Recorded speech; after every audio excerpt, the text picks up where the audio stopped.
ये तो अपने से दर्शन करने आए गया जिला के अंतर्गत नरमा ग्राम में साहेब ने महंत सुखदेव साहब जी के द्वारा यह बड़े खुशी की बात है, बड़े हर्ष की बात है, उनके द्वारा यह नरमा ग्राम में स्वरूप कबीर अच्छा आश्रम का छोटा सा निर्माण किया गया है।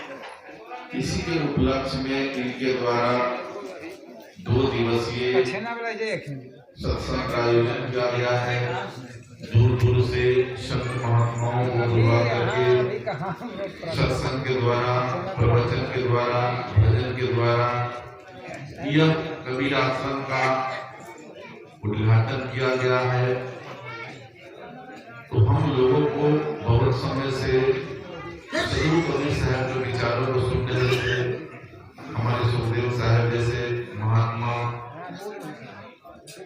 और ऐसे विचार के लोग जो इस संसार में बहुत कम होते हैं, जो स्वरूप कबीर साहब की विचारधाराओं को मानने वाले हैं, कथनी कवि को सम्मान करने वाले हैं, वैसे हमारे स्वरूप कबीर साहब के विचार है जो समझाए समझे नहीं, करे बहुत अभिमान, गुरु को सबक अच्छे लिखे, कहे सकल हो जान।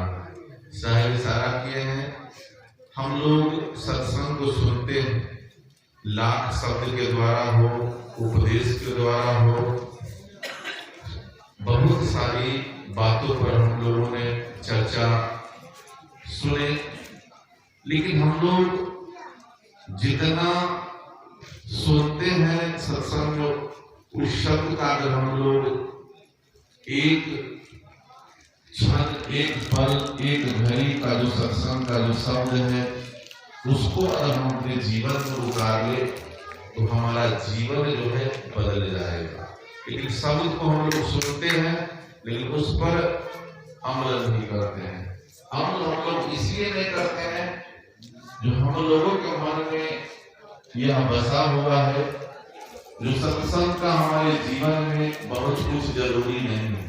जितना हमारे जीवन में धन का महत्व है, हमारे जीवन में पद प्रतिष्ठा का महत्व है, हमारे जीवन में धन संपत्ति का महत्व है, उतना हमारे जीवन में सत्संग का महत्व नहीं है। जिस दिन से हम लोग सत्संग के महत्व को जान जाएंगे तो हम लोग जिस तरह यह सांसारिक सामान को अपने पास में जो है बैग में बंद करके, तिजोरी में बंद करके, उसको जितना हम लोग उस पर नजर रखते हैं, उससे कहीं ज्यादा सत्संग के शब्द पर हमारा निगाह रहेगा।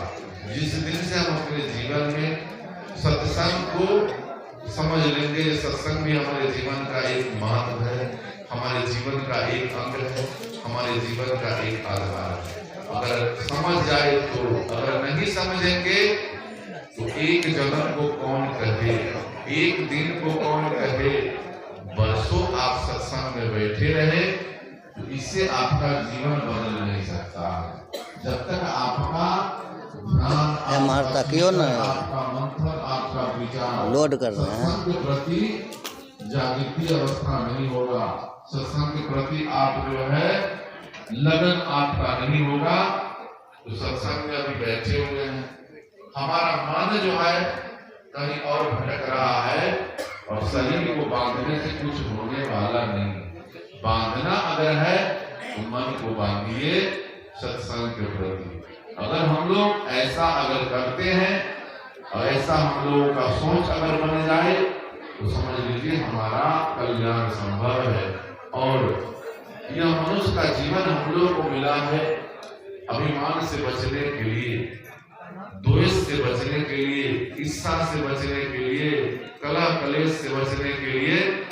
लेकिन हम लोग फिर वही जाकर के द्वेष में, हमको किसी का धन पसंद नहीं है, किसी का तरक्की पसंद नहीं है, किसी का ज्ञान पसंद नहीं है, किसी का वैराग पसंद नहीं है, यह द्वेष हमारे जीवन में आ जाता है, हमारे विचार में आ जाता है। वैसे द्वेष से हम लोगों को बचना है। और स्वरूप कबीर साहब न हिंदू को भी उन्होंने जैसा है वैसा पाए और मुसलमान को भी तो हम लोग न हिंदू है न मुसलमान है, सिर्फ हम लोग एक सच्चे इंसान बन जाए, सच्चे विचारक बन जाए तो समझ लीजिए हमारा कल्याण हो जाएगा। न हम लोगों को जाति पाति में बंधना है, न हम लोगों को मान गुमान में बंधना है। हम लोग मानव है, मानव के प्रति श्रद्धा का भाव हो जाए, मानव के प्रति सेवा का भाव हो जाए तो समझ लीजिए हमारा कल्याण हो जाए। लेकिन हम लोग यह सोचते हैं, न हमारा सोच वैसा बनता है, न हमारा विचार वैसा बनता है। विचार बनाने के लिए संकल्प लेना पड़ेगा, जो हमको वैसे विचारक बनना है, ऐसे सत्यवादी बनना है, ऐसे सत्संगी बनना है। जब तक हम लोग मन में अगर संकल्पित नहीं होंगे तब तक होगा नहीं। तो हम लोगों को यह अपने मन में निर्णय करना होगा, जो हम किस प्रकार यह मानव जीवन मिला है तो इसको हम सच्चाई के प्रति हो, समर्पित के प्रति हो, हम इसको लगाए।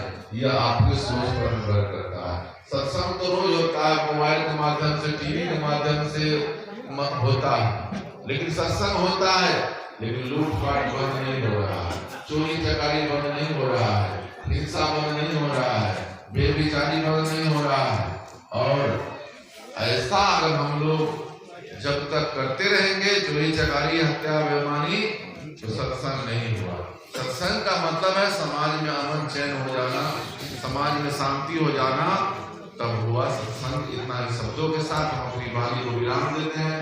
बोलिए सदगुरु कबीर साहिब की जय, जय परमात्मा की जय, साहिब की जय।